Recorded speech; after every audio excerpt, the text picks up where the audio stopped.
When a sandwich disappears without a trace, often the most critical evidence vanishes within the first 48 hours of the abduction. As soon as a sandwich is reported missing, there's no time to lose.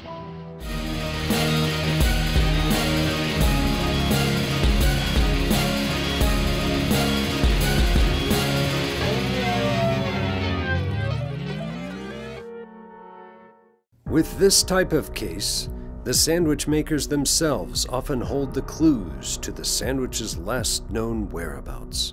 The first sandwich went missing on June 14th, 2012 from a local Richmond office. And I brought it into the office, I set it on the counter, and I turned my back for 1 minute. And then it was gone. By the end of July, the office had instituted a program to counteract the rash of abductions. The first person they consulted with was the company's HR director, Chad Baxter. He started with a series of recorded interrogation sessions to get statements from every employee. When a few employees refused to cooperate, some of the sessions grew heated. I'd seen this kind of thing at my previous job, so what I did was put together a specialized task force known as the Lunch Protection Program. We called ourselves LPP, for short. Unfortunately, when people are hungry and emotions are running high, trust breaks down pretty quickly. By early August, a downward spiral of distrust and sandwich crime had begun, with no end in sight. 1 week later, something happened that would change the office forever. Marcia, a new mother and recent college grad who was tired and had had enough, decided to fight back. I'd had enough. I decided to fight back. One morning, when I went to get my son Ryan, I had a great idea. I knew we could catch this guy, and justice, along with lunch, would be served. Marcia and several of her colleagues set up a guerrilla surveillance effort. But like all other efforts, they were foiled. On August 14th, at 19 seconds past noon, the sandwich crime was taken to a whole new level. Nancy was the first on the scene. At first, I was in shock.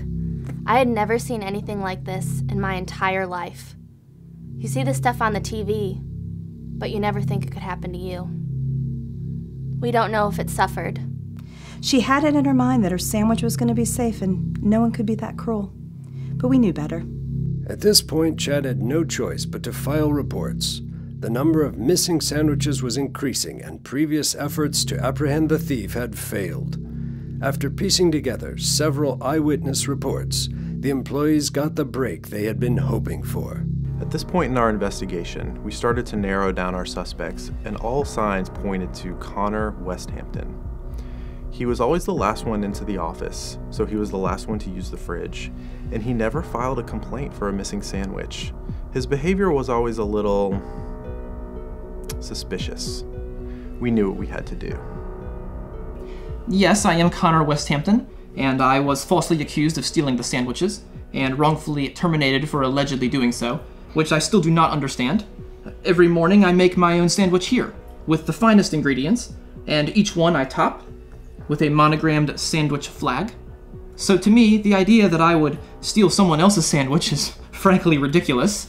Yeah, it's ridiculous, because I've seen him make those sandwiches, put those flags on top. Thank you, Maxine. I mean, I've been here the past 3 months watching him do so. I mean, I'm looking to get a job and everything soon. After Connor Westhampton was fired, things died down for a while and life seemed to return to normal. But it was short-lived. On September 2nd, 2012, terror struck the quiet office again. In a shocking and flagrant display of arrogance, the abductors struck fear into the hearts of the employees once more. Tired of having their sandwiches victimized, they made a choice that no sandwich would ever suffer at the hands of a madman again. It's in God's hands now. Those cold cuts are in His hands. And He has a plan. I've committed my entire life to solving these crimes. I will work every hour of every day of my life until I get to the bottom of this. We owe it to the memory of the sandwiches. We owe it to the memories of those who labored for them. And I won't rest until justice is served. It's been 1 year since the first sandwich was taken, and the office is still trying to solve the crime. Time has given them perspective, but there are still lingering questions. If you have any information about this case, call the number on your screen. Your information will be kept anonymous. You need not give your name.